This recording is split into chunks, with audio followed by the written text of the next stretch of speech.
I started at Thompson Digital Solutions as a junior analyst 3 years ago, the same year my brother Derek became VP of Sales. We both joined the company around the same time, though no one knew we were related at first. I kept my maiden name, Carter, while Derek used our family name, Thompson. Different last names meant different assumptions about who we were and how we'd gotten our positions. Derek loved telling people he'd earned his VP title through hard work and brilliant sales strategies. What he didn't mention was that our Uncle James owned 35% of the company and had made some calls on Derek's behalf. Derek was good at sales, certainly, but he'd had advantages he never acknowledged. Meanwhile, I worked my way up from junior analyst to senior analyst to team lead, all while completing my MBA at night. By my second year, I'd developed 3 proprietary analytics models that increased client retention by 41%. By my third year, I was managing a team of 12 and being courted by competing firms. That's when Eleanor Michaels, the CEO and founder of Thompson Digital Solutions, called me into her office.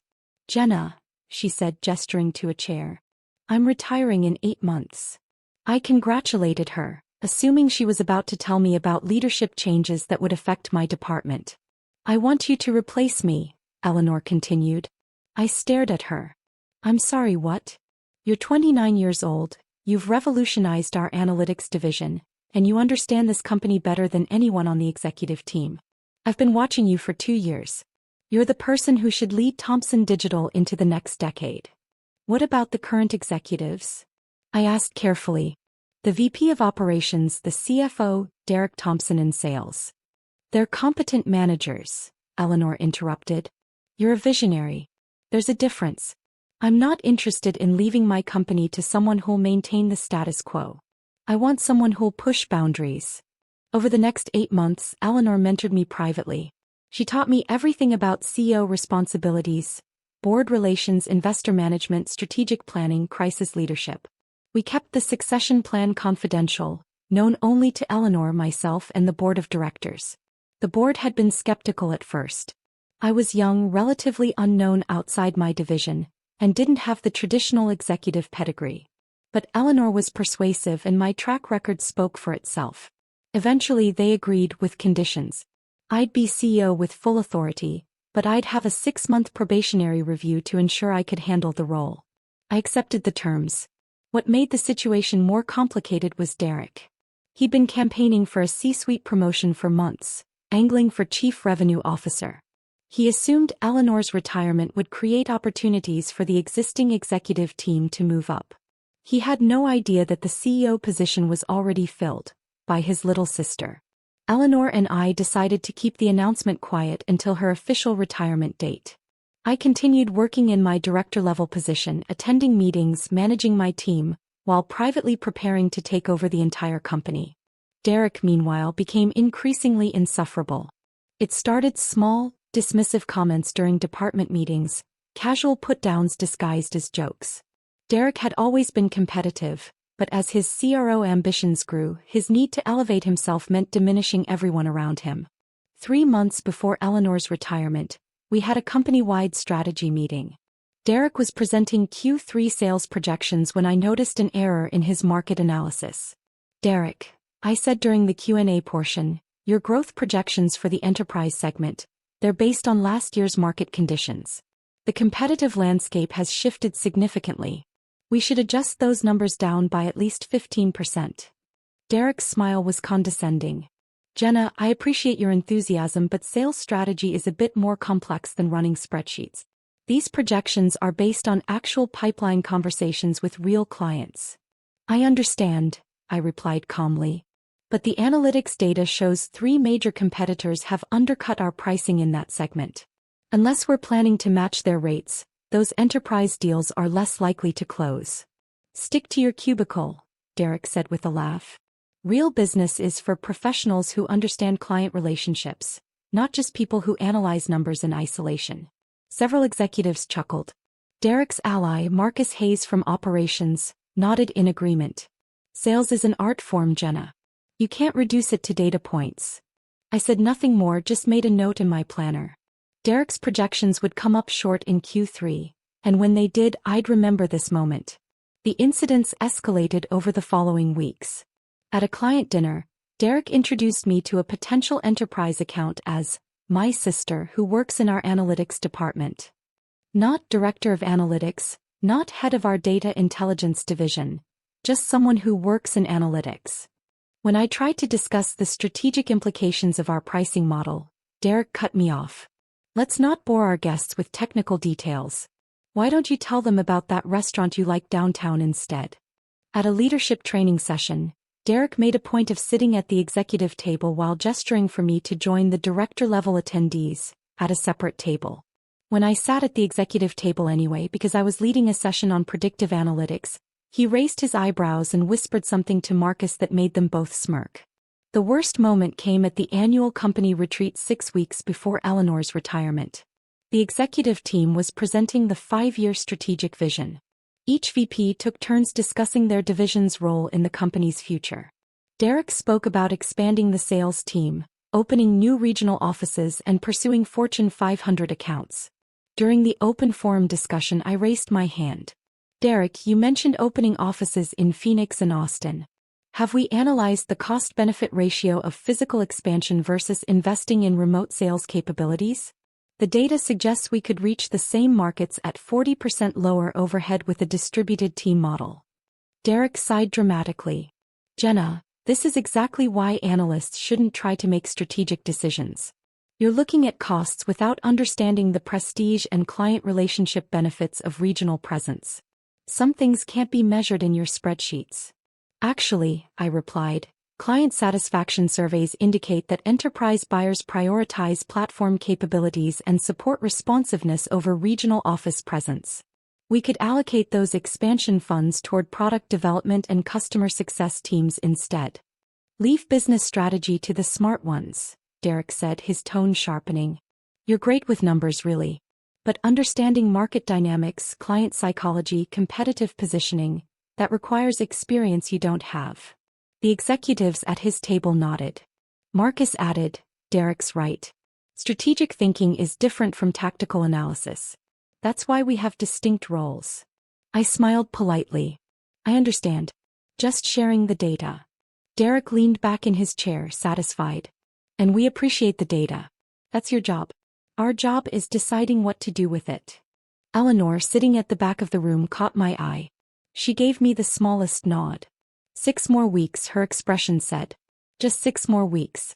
Eleanor's retirement announcement came on a Monday morning via company-wide email.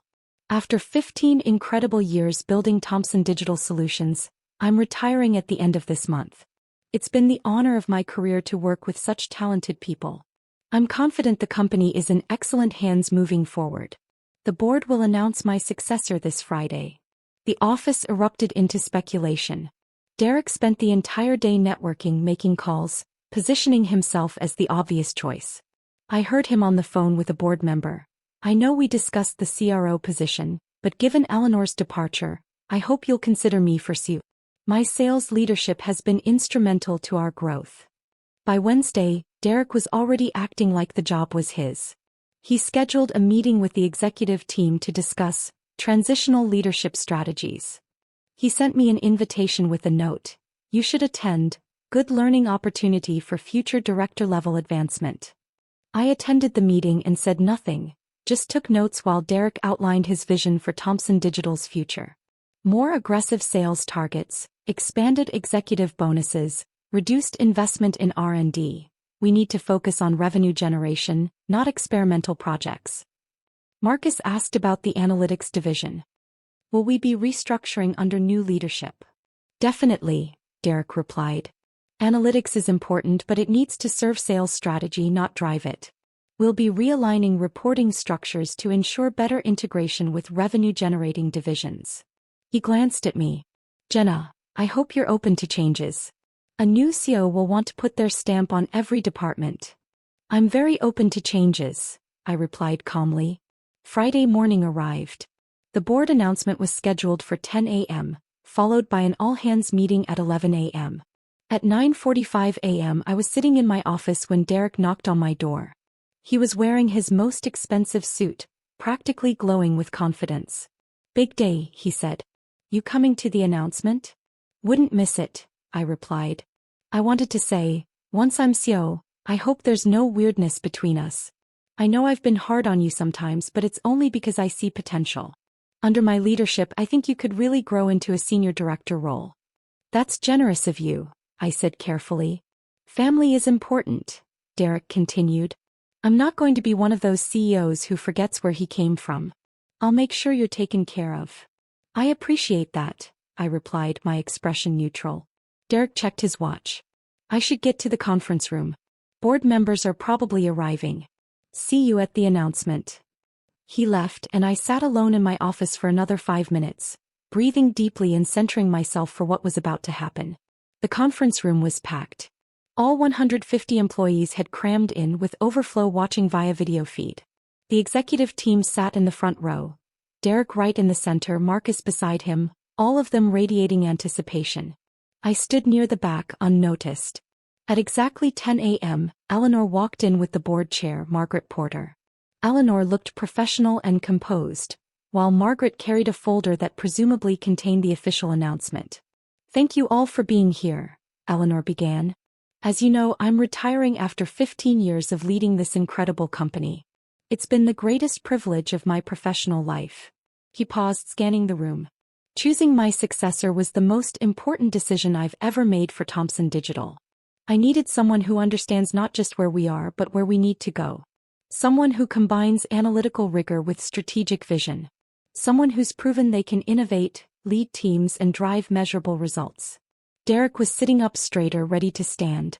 I'm thrilled to announce, Eleanor continued, that our new CEO is Jenna Carter. The room went silent.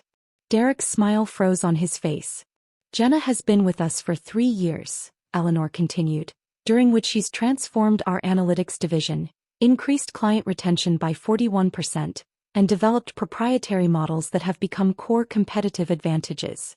For the past 8 months, she's been working with me and the board to prepare for this transition. I have complete confidence in her leadership. Margaret Porter stepped forward. The board of directors unanimously supports Jenna's appointment. Effective Monday, she'll assume full CEO responsibilities with complete authority over all company operations and personnel decisions. I walked to the front of the room. The crowd parted, people staring at me with expressions ranging from shock to confusion to, in some cases, respect. Eleanor shook my hand, then pulled me into a quick hug. You're ready for this, she whispered. I took her place at the podium. Thank you, Eleanor, and thank you to the board for this incredible opportunity. I know this announcement is surprising to many of you. Over the next few weeks, I'll be meeting with every department to discuss our strategic direction and answer questions. My office will be open, and my commitment is to transparent, data-driven leadership that values every person in this company. I glanced at Derek. His face had gone from frozen to pale to red. Marcus was staring at me like I'd materialized from thin air. I'm excited about Thompson Digital's future, I continued. We have extraordinary talent, strong market positioning, and opportunities that I believe we haven't fully pursued. I'm looking forward to working with all of you to reach our potential. The applause started slowly, then built. Not everyone was enthusiastic. Several executives looked shell-shocked, but most employees seemed genuinely excited or at least intrigued. After the announcement, Eleanor left for a retirement lunch with the board. I stayed to take questions, fielding concerns about strategic direction, team stability, and transition timelines. Derek didn't ask any questions. He sat frozen in his seat until the room emptied, then stood and walked out without looking at me. The first executive team meeting under my leadership was scheduled for Monday at 9 a.m. Derek didn't attend. At 8:45 a.m., his assistant delivered his resignation letter. It was 2 sentences. I resign from Thompson Digital Solutions effective immediately. Best wishes for the company's future. Marcus Hayes, VP of Operations, attended but spent the entire meeting looking deeply uncomfortable.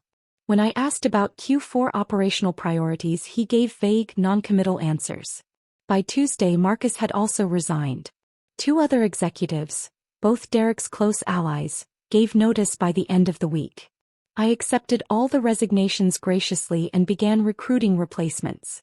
Eleanor had warned me this might happen. Some people can't handle working for someone they underestimated, she'd said. Let them leave. You'll build a better team. The real confrontation came 2 weeks later at a family dinner. My parents had invited both Derek and me, unaware of the full situation. They knew I'd become CEO and that Derek had resigned, but they didn't understand the context. Derek arrived late, his expression tight and angry. He barely acknowledged me. Over dinner, Mom asked excitedly about my new role. CEO at 29. We're so proud, Jenna. How are you finding it? It's challenging, I replied honestly. But I'm grateful for the opportunity. Derek set down his fork with a sharp clink. Can we talk about how this actually happened? Because I'm still trying to understand how my little sister, who spent 3 years as an analyst, suddenly became CEO of a company I've been busting my ass to build. Derek, Dad started. No, I want to know, Derek continued, staring at me. Did you sleep with someone on the board? Did you blackmail Eleanor? How does a junior analyst leapfrog over executives with decades of experience? I didn't leapfrog anyone, I replied calmly. Eleanor chose me based on my performance and potential. The board agreed. Your performance? Derek laughed bitterly. You ran spreadsheets. I generated $47 million in revenue last year. I built relationships with Fortune 500 accounts. I led a team of 30 sales professionals. Made charts. I developed 3 proprietary analytics models that increased client retention by 41%, I corrected. That retention translated to $23 million in recurring revenue. I also identified cost efficiencies that saved the company $8 million annually. And I led a team of 12 analysts who consistently delivered insights that improved decision-making across every department. Everyone can claim credit for results, Derek shot back. But real leadership is about being in the arena, making tough calls, managing complex relationships. Derek, I interrupted, my voice still calm but firm. I wasn't just making charts. I was building the systems that made your sales strategies possible. Every one of your tough calls was informed by data my team provided. Every client retention success you celebrated was supported by analytics we developed. You just never noticed because you were too busy dismissing me as the analyst in the cubicle. The table went quiet. Eleanor saw what I was capable of, I continued. She spent 8 months mentoring me, preparing me for this role. The board vetted me thoroughly. This wasn't a surprise promotion. It was a carefully planned succession. You didn't know about it because no one thought to tell you. Not because of some conspiracy, but because you weren't actually in consideration for the position. Derek's face was red. I was VP of sales. And you were good at it, I acknowledged. But being good at sales doesn't automatically qualify you to be CEO. Eleanor needed someone who understood the entire business, who could think strategically about technology, operations, client services, and market positioning. She needed someone who'd proven they could innovate, not just execute existing strategies. So you're saying I'm not strategic enough? Derek's voice was rising. I'm saying we have different strengths, I replied. You're excellent at client relationships and closing deals. I'm better at systems thinking and long-term planning. Eleanor chose the skill set she believed the company needed for its next phase. Mom tried to intervene. Maybe we should change the subject. She's 29, Derek said to our parents as if I wasn't there. 29 years old with 0 executive experience, and they made her CEO. Do you know how insane that is? Do you know how that looks to the industry? Thompson Digital Solutions is now being run by someone who can't even legally rent a car in some states. I'm 29, I agreed. I'm also more qualified than most 50-year-olds who've spent their careers coasting on outdated strategies and refusing to adapt. Age isn't competence, Derek. Results are. Results. Derek stood up abruptly. Let's see your results in 6 months when the company is hemorrhaging clients because no one takes a 29-year-old CEO seriously. The board has a 6-month review scheduled, I confirmed. I'm confident in the outcomes. Derek grabbed his coat. This is bullshit. Total bullshit. I'm out. He left, the front door slamming behind him. Dad sighed. Jenna, did you have to be so blunt? He asked. I replied simply. I told him the truth. I'm not going to apologize for earning a position I was qualified for just because it hurt Derek's ego. The 6 months that followed were intense. I restructured the executive team, hiring a new VP of sales with experience in consultative selling rather than Derek's aggressive transactional approach. I promoted 3 directors to VP positions, people who'd been overlooked under the previous leadership structure.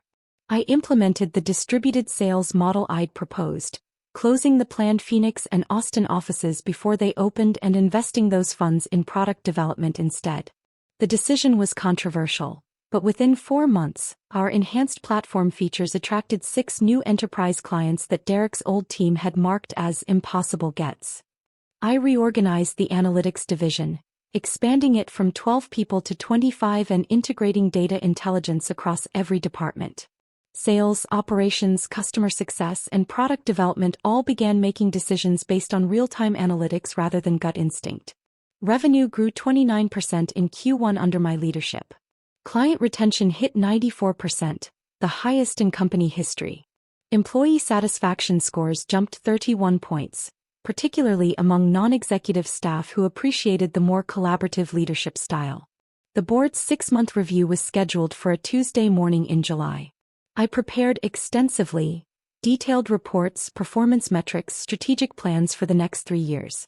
I was confident but aware that some board members had been skeptical from the start.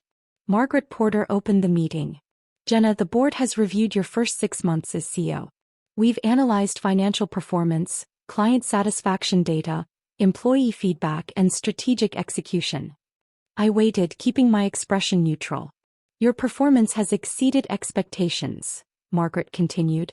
Revenue growth is strong, client retention is outstanding, and you've successfully navigated leadership transitions that could have destabilized the company. The board votes unanimously to remove the probationary status and confirm you as permanent CEO with full authority. I felt the tension release from my shoulders. Thank you. I'm honored by your continued trust. There is one additional matter, Margaret added. We've received several communications from Derek Thompson. He's raised concerns about your management style, questioned your qualifications, and suggested that company performance is inflated or unsustainable. I see, I replied carefully. We want to be clear, Margaret continued, that the board has full confidence in your leadership. Derek's communications appear to stem from personal grievance rather than legitimate corporate concerns. However, given his vocal criticism, we want to formalize your authority to make personnel and strategic decisions without interference or second-guessing from external parties, including former employees. She slid a document across the table. This board resolution explicitly confirms your full authority to terminate any management position, restructure any department, and execute any strategy within approved budgets without requiring individual board approval for each decision. This is standard for established CEOs, but we want to put it in writing given the unusual circumstances of your succession. I read through the resolution carefully. It was comprehensive, full executive authority, protected from board micromanagement, insulated from external criticism. This is more than generous, I said. You've earned it, Margaret replied. Now go build the company we know you're capable of leading. The board's announcement went live that afternoon via company-wide email and press release. The board of directors of Thompson Digital Solutions is pleased to announce the successful completion of CEO Jenna Carter's 6-month performance review. Ms. Carter has demonstrated exceptional leadership, driving significant growth in revenue, client satisfaction, and operational efficiency. The board has voted unanimously to remove probationary status and confirm Ms. Carter as permanent CEO with full authority over all company operations and personnel decisions. I was in a meeting with the product development team when the announcement went out. My phone started buzzing immediately. Congratulations from employees, messages from industry contacts, LinkedIn notifications piling up. One message stood out. It was from Eleanor. Told you that you were ready. Proud of you, Jenna. Enjoy this moment, you've earned it. I smiled and tucked my phone away, refocusing on the product roadmap discussion. There was work to do. Derek reached out 3 months later. It was a text message late on a Thursday evening. Can we talk? I called him the next morning during my commute. Hey, Derek said, his voice subdued.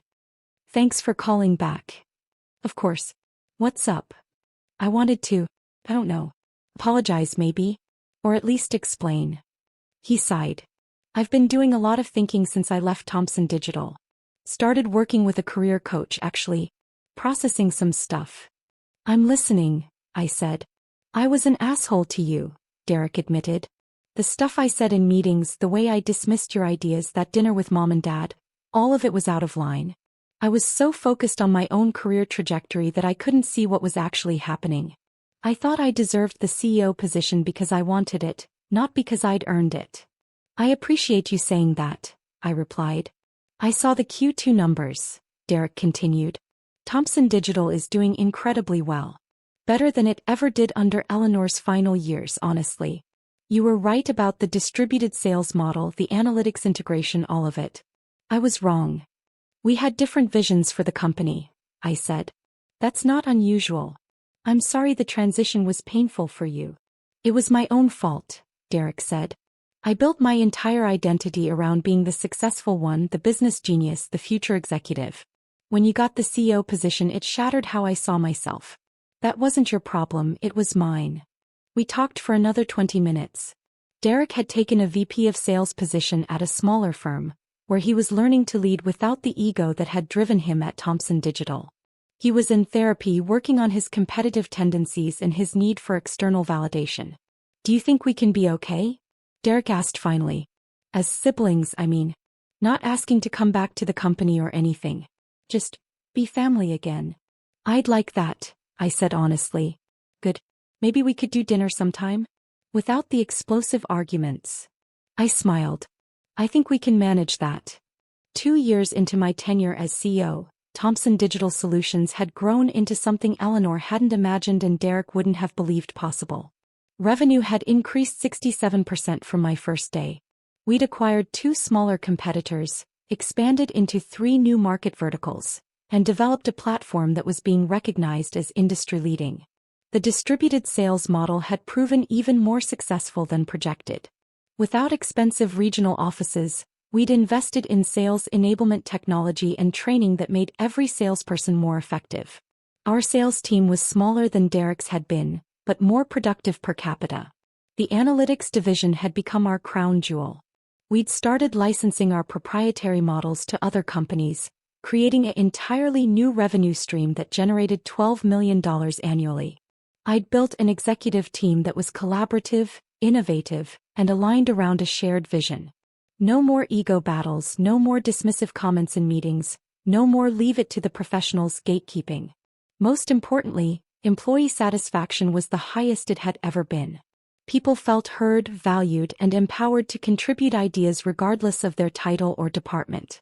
I was sitting in my office one evening, reviewing plans for our next board meeting when my assistant knocked. Sorry to interrupt, she said. But there's someone here to see you. Says he's your brother. Derek walked in looking nervous. Hey, I know I should have called first, but I was in the area and thought. It's fine, I said, gesturing to a chair. What brings you by? I'm actually here about a job, Derek admitted. Not for me, for one of my team members. She's exceptional and she's looking for a bigger opportunity. I immediately thought of Thompson Digital. Would you be willing to interview her? Of course, I replied. Have her send her resume to HR. I'm always looking for talent. Derek relaxed slightly. Thanks. He's really good. Reminds me of you actually. Analytical, strategic, doesn't accept conventional wisdom just because everyone else does. Sounds perfect for our culture, I said. Derek looked around my office. Eleanor's old office, now mine. The walls were covered with white boards filled with strategic planning notes. My desk had 3 monitors displaying real-time analytics dashboards. You really made this place yours, Derek observed. It's different from how Eleanor ran things. Different from how I would have run things. That was the point, I replied. Every leader brings their own approach. Your approach is working, Derek acknowledged. I saw you were named to the Forbes 30 Under 30 list. That's huge, Jenna. Seriously impressive. Thanks, I said. It's been a team effort. Derek stood up to leave, then hesitated. I'm proud of you, you know. I should have said that 2 years ago instead of being a jealous asshole. But I'm saying it now. You're an incredible CEO and you deserved this opportunity. I'm sorry it took me so long to see it. I stood and hugged him. I appreciate that. And for what it's worth, you're doing great work at your company too. I've been following your progress. That enterprise deal you closed last month was brilliant. Derek smiled genuinely. Maybe we both just needed to find the right fit. Maybe we did, I agreed. 5 years after becoming CEO, I stood on a stage at the annual company retreat, addressing 400 employees, triple the size of when I'd started. Thompson Digital Solutions had gone public 6 months earlier. The IPO had valued the company at $1.2 billion, making it one of the most successful tech offerings of the year. Eleanor was in the audience, having returned to serve on our board of directors. Margaret Porter sat beside her. And in the back row, somewhat to my surprise, was Derek. He'd asked if he could attend as my guest, wanting to see what I'd built. 5 years ago, I told the crowd, I became CEO of this company under unusual circumstances. I was young, I was unexpected, and a lot of people doubted whether I was the right choice. Scattered laughter rippled through the audience. What I learned was that leadership isn't about age or traditional credentials or fitting people's expectations. It's about vision, execution, and surrounding yourself with people who are smarter than you in their areas of expertise. I clicked to the next slide, showing our growth trajectory. We've tripled in size, expanded into 6 new markets, developed products that are changing our industry, and built a culture where innovation comes from every level of the organization. None of that happened because of me alone. It happened because we created an environment where the best ideas win, regardless of who suggests them. The applause was thunderous. After the presentation, Derek found me at the reception. That was incredible, he said. This whole event, this company culture, it's nothing like what I remember. You really did transform everything. It took a lot of work, I admitted, and a lot of help from people who believed in the vision. Derek looked around at the celebrating employees. I keep thinking about that meeting where I told you to stick to your cubicle. God, I was such an idiot. You were protecting your ego, I replied. We all do it sometimes. The difference is you grew past it. Do you ever wonder what would have happened if Eleanor had chosen me instead? Derek asked. If I'd gotten the CEO job I thought I deserved? I considered the question. Honestly, you probably would have been a perfectly competent CEO. You would have hit your numbers, managed the business efficiently, kept things stable. But I don't think you would have transformed anything. And transformation is what Eleanor knew this company needed. Derek nodded slowly. You're right. I was good at executing. You're good at reimagining. Those are different skills. Both valuable, I said. Just different contexts. Well, Derek raised his glass. To my little sister, the visionary CEO who proved everyone wrong. Including me. Especially me. I clinked my glass against his. To family who can admit when they're wrong and grow from it. We drank, and in that moment, I realized that the best victory wasn't proving Derek wrong or claiming the position he'd wanted. The best victory was building something meaningful while maintaining relationships with the people who mattered. Even the ones who doubted me. Eleanor had been right 5 years ago. I was ready to lead. And I'd proven it not by defeating Derek, but by becoming the leader the company actually needed. Patient, strategic, and focused on building something that would last long after any personal rivalry was forgotten.